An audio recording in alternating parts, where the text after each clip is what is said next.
வணக்கம் ஜோதிட நண்பர்களே. ஏற்கனவே ராசியை பற்றின முழு விவரங்களையும் பார்த்தாச்சு. அதாவது ஒவ்வொரு ராசிக்குமே என்ன மாதிரியான குணாதிசயங்கள் இருக்கும், எந்த மாதிரியான வாழ்க்கை அமைப்பு இருக்கும், என்ன மாதிரியான உறவு முறைகள் இருக்கும் அப்படின்னு விளக்கமாகவே பார்த்தாச்சு. அதே போல் லக்ன விவரங்களையும் பார்த்தாச்சு. ராசி அமைப்பை போலவே லக்னத்திற்கும் ஒவ்வொரு விஷயங்களும் எப்படி இருக்கும் அப்படின்னு தனித்தனியாகவே சொல்லியிருக்கும். பார்க்காதவங்க டிஸ்கிரிப்ஷனில் லிங்க் இருக்கும், செக் பண்ணி பாருங்கள்.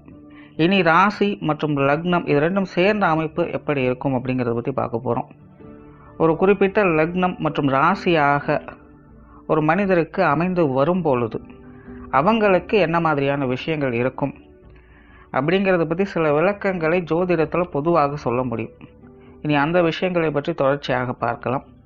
பதிவை பார்க்கறதுக்கு முன்னாடி ஒரு சில விஷயங்களை கவனத்தில் வச்சுக்கோங்க. எப்பவும் சொல்லக்கூடிய விஷயங்கள் தான். இங்கு சொல்லக்கூடிய விஷயங்கள் முழுமையாக உங்களுக்கு பொருந்தணுங்கிற அவசியம் கிடையாது. ஏன்னா ஒரு மனிதனை பற்றி அவங்களுடைய சுய ஜாதகம் மட்டும்தான் முழுமையான விஷயங்களை சொல்ல முடியும். மற்ற விஷயங்கள் எல்லாமே ஒரு பொதுவான அமைப்பு கொண்டது தான். இங்கு சொல்லக்கூடிய விஷயங்களை நீங்கள் கிராஸ் பண்ணி வருவீங்க. உங்களுடைய வாழ்க்கையில் சில அனுபவங்களாகவும் உணர்வுபூர்வமான விஷயங்களாகவும் பெற முடியும். அதே போல் ராசி முக்கியமாக இல்லை லக்னம் முக்கியமாக அப்படின்னாலும் குழப்பிக்க வேண்டாம். ராசி லக்னம் அப்படிங்கிறதெல்லாம் பார்த்திங்கன்னா ஒரு சில ஐடென்டிட்டி மட்டும்தான். ஜோதிட பலன்கள் எடுக்கிறதுக்காக பொதுவாக தெரிஞ்சிக்க வேண்டிய சில விஷயங்கள் அவ்வளோதான். மற்றபடி 9 கிரகங்கள் 12 கட்டம் 27 நட்சத்திரங்கள் கொண்ட ஒரு அமைப்பு தான் நமக்கு முழுமையாக முக்கியம்.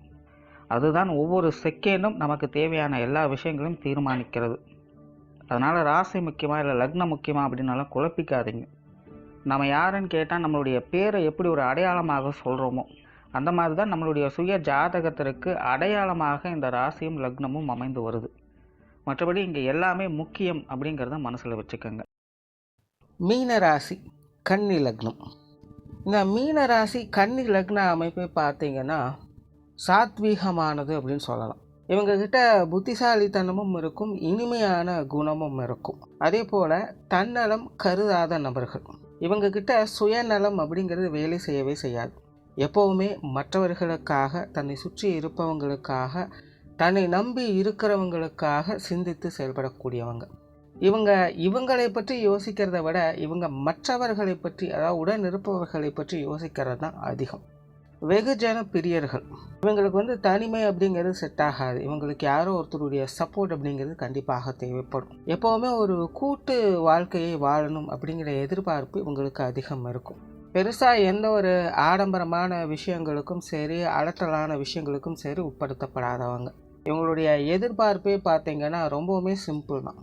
தன்னை விரும்பக்கூடிய அல்லது தன்னை மதிக்கக்கூடிய ஒரு நபரோடு அல்லது ஒரு கூட்டத்தோடு அமைதியாக சந்தோஷமாக வாழணும் அப்படிங்கிறது தான். வேறு எந்த ஒரு நோக்கமும் இவங்ககிட்ட பெருசாக இருக்காது. அப்படியே இருந்தாலும் அது எல்லாமே தன்னை நம்பி இருக்கிறவங்களுடைய நலனுக்காகத்தான் அதை கொண்டுட்டு போவாங்க. நார்மலாகவே இந்த உபயராசி உபய லக்னம் அப்படின்னு வந்துட்டாலே ஒன்றை கொடுத்து ஒன்றை பெறக்கூடிய தன்மை பெற்றிருக்கும். மற்றவர்களுக்கு உதவக்கூடிய குணம் அவங்களுக்கு அதிகமாக இருக்கும். அதில் இந்த மீன ராசி கன்னி லக்னம் அப்படிங்கிறது இந்த உபய லக்னம் உபய ராசிகளில் வருது. ஸோ இவங்களுடைய மனமும் சரி, இவங்களுடைய குணாதிசயங்களும் சரி மற்றவர்களை சார்ந்து தான் இருக்கும். சுய ஜாதகம் இவங்களுக்கு நல்ல முறையில் சப்போர்ட் பண்ணுச்சு அப்படின்னா தான் நேசிக்கக்கூடிய நபர்களோடு ஒன்றாக சேர்ந்து வாழக்கூடிய கொடுப்பனையை பெற்றுவாங்க. பட் அதுவே சுய ஜாதக அமைப்பு சரியில்லை அப்படின்னா இவங்களுடைய நிலை கொஞ்சம் மோசமாகத்தான் இருக்கும். அதாவது இந்த விட்டில் பூச்சி மாதிரி ஆகாதுன்னு தெரிஞ்சும் ஆசையால் நெருப்பில் போய் சிக்கிக்கும். அந்த மாதிரி தான் மற்றவர்களை நம்பியே இவங்களுடைய வாழ்க்கையில் படாத பாடுபடுவாங்க. ஆனாலும் திரும்பவும் இன்னொருத்தரை நோக்கி போவாங்க. இயற்கையாகவே இவங்களால் தன்னை பற்றி தனக்கு அப்படின்னு எதையும் சிந்திக்கவே முடியாது.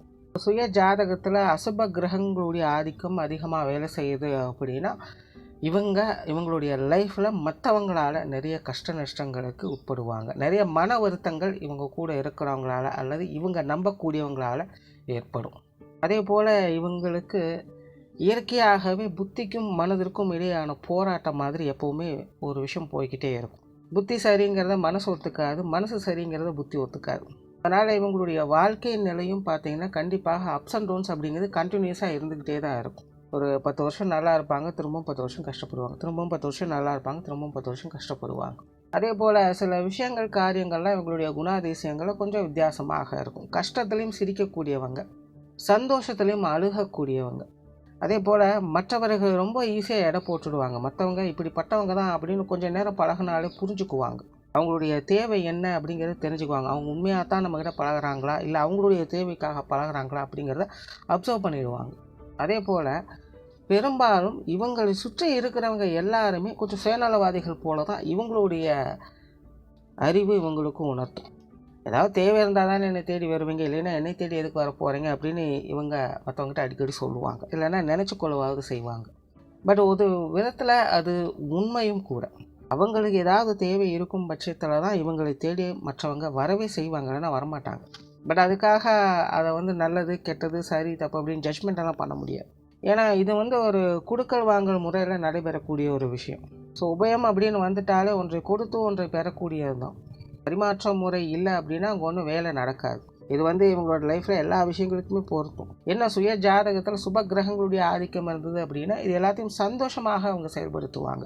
பட் அதுவே அசுப கிரகங்களுடைய ஆதிக்கம் இருந்ததுன்னா மனம் நொந்துக்குவாங்க. நம்மளை எல்லாருமே இப்படி யூஸ் பண்ணிக்கிறாங்களே அப்படின்னு சொல்லி கஷ்டப்படுவாங்க. ஒரு கட்டத்தில் யாரையுமே பிடிக்காமல் தனிமையை நோக்கி போக ஆரம்பிச்சிடுவாங்க.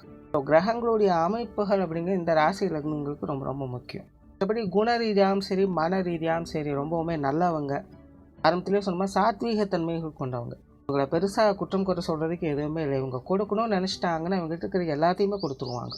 இந்தாங்கப்பா சந்தோஷமாக இருங்க, நிம்மதியாக இருங்க அப்படிங்கிறத இவங்களுடைய எதிர்பார்ப்பு. தனக்கு இல்லைனாலும் பரவாயில்ல, மற்றவங்க நல்லா இருக்கணும் அப்படின்னு நினைக்கக்கூடியவங்க. பட் அன்ஃபார்ச்சுனேட்லி மற்றவங்க இவங்கக்கிட்ட சுயநலத்தோடு செயல்படுறதுனால தான் இவங்க அடிக்கடி கொஞ்சம் நொந்துக்கிறதும் வெக்ஸ் ஆகிறதும். பட் என்ன செய்கிறது, கால சூழ்நிலைகள் எப்போவுமே இவங்களுக்கு அப்படி தான் வேலை செய்யும். காதல் விஷயங்களில் அதிக பிரியம் உடையவங்க, எப்போவுமே காதலித்து கொண்டு இருப்பவங்க அப்படின்னு சொல்லலாம். தன் வாழ்க்கை துணையை அதிகம் நேசிக்கக்கூடியவங்க. திருமண சார்ந்த விஷயங்கள், திருமண வாழ்க்கையில் இவங்களுக்கு எதிர்பார்ப்புகள் அதிகமாக இருக்கும். எப்போவுமே அது சார்ந்த விஷயங்களில் கற்பனைகளில் உணர்ந்து கொண்டே இருப்பாங்க. பொது விஷயங்கள் மற்றும் பொது காரியங்களில் அக்கறை உடையவங்க. எப்போவுமே பொதுநலமாக செயல்படக்கூடியவங்க. சமூகத்தில் தேவையில்லாத பிரச்சனைகள் சங்கடங்கள்லாம் நடக்குது அப்படின்னா அது இவங்களுக்கு சகிக்க முடியாது. கொஞ்சம் பழமைவாதிகள், சாஸ்திர சம்பிரதாயங்களை மதிக்கக்கூடியவங்க. ஆன்மீக விஷயங்களில் ஈடுபாடுகள் இருக்கும். பிரயாணங்களை விரும்பக்கூடியவங்களாக இருப்பாங்க. பெரும்பாலும் இவங்களுக்கு தொலைதூர பிரயாணங்கள் அப்படிங்கிறது ரொம்ப பிடிக்கும். காரியங்களில் கருத்தாக இருக்கக்கூடியவங்க. எப்போவுமே தன்னை பிஸியாக வச்சுக்கணும்.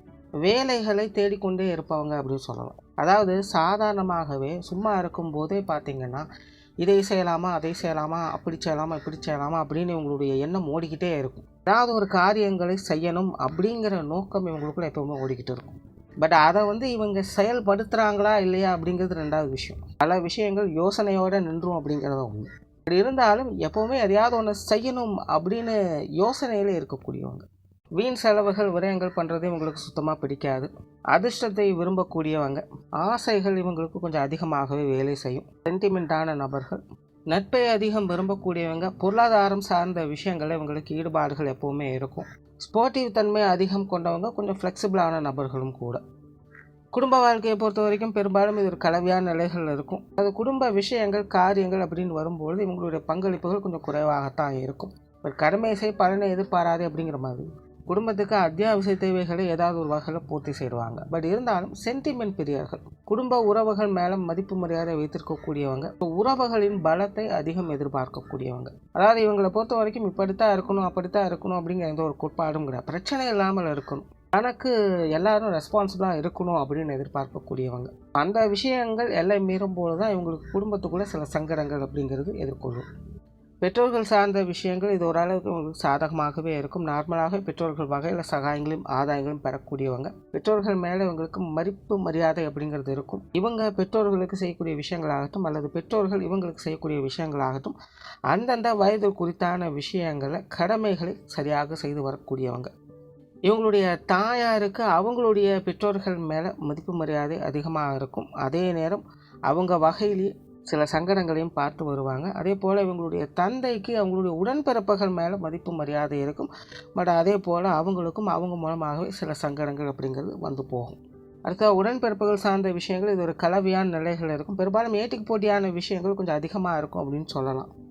ஆனால் இவங்க இயற்கையாகவே சென்டிமெண்ட் பிரியர்கள் அப்படிங்கிறதுனால உறவுகளை விட்டு கொடுக்காதவங்க. அதனால் உடன்பிறப்புகள் வகையில் கான்ட்ரவர்ஸான நிலைகள் ஒரு பக்கம் போயிட்டு தான் இருக்கும். பட் இருந்தாலுமே அது எல்லாத்தையுமே அட்ஜஸ்ட் பண்ணி போக வேண்டிய சூழ்நிலையில் தான் அவங்க இருப்பாங்க.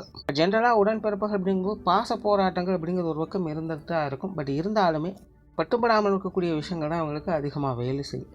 அடுத்த திருமண வாழ்க்கை, கணவன் மனைவி உறவுகளை பொறுத்த வரைக்கும் இவங்களுக்கு சாதகமாகவே இருக்கும். நார்மலாகவே இந்த மீன ராசி கன்னி லக்னத்தில் பிறக்கக்கூடியவங்க காதல் விஷயங்கள் அலாதியான பிரியமுடையவங்க, வாழ்க்கை துணையை அதிகம் நேசிக்கக்கூடியவங்க. சுருக்கமாக சொல்லணும்னா இவங்களுடைய வாழ்க்கை துணை இவங்களுக்கு உறுதுணையாக இருந்துட்டாங்க அப்படின்னா இவங்க இந்த உலகத்தில் எதை வேணாலும் சாதிக்கக்கூடிய ஒரு நபராக இருப்பாங்க. அந்த அளவுக்கு தன்னம்பிக்கையும் உத்வேகம் இவங்களுக்கு தானாகவே வேலை செய்யும். ஸோ வாழ்க்கை துணையை அதிகமாக நேசிக்கக்கூடியவங்க, அதே போல் நிறைய விஷயங்களை ஸ்பெசிஃபிக்காக எதிர்பார்க்கக்கூடியவங்க. இந்த மாதிரியான விஷயங்கள் காரியங்கள் தான் இவங்களுடைய திருமண வாழ்க்கையில் கொஞ்சம் சங்கடத்தை ஏற்படுத்தும் அப்படின்னு கூட சொல்லலாம். பட் இருந்தாலுமே அது எல்லாமே சமாளிக்கக்கூடிய வகையில் தான் இருக்கும். பட் ஜென்ரலாகவே இந்த மீன ராசி கன்னி லக்னத்தில் பிறக்கக்கூடியவங்களுக்கு அதிர்ஷ்டம் இவங்களை தேடி வர்றது அப்படிங்கிறது இவங்களுடைய திருமண வாழ்க்கைக்கு பிறகாக தான் இருக்கும். அதனாலே இவங்களுடைய திருமண வாழ்க்கை நிறைய சோதனைகளுக்கும் உள்ளாக்கப்படும். சுய ஜாதகம் இவங்களுக்கு சாதகமாக வேலை செஞ்சதுன்னா நல்ல சீரும் சிறப்பும் மிக்க ஒரு வாழ்க்கை துணையை பெற்று சுகபோக அனுபவங்களோடு அந்யோன்யத்தன்மையோடு இவங்களுடைய திருமண வாழ்க்கை அப்படிங்கிறது நடைபெறும்.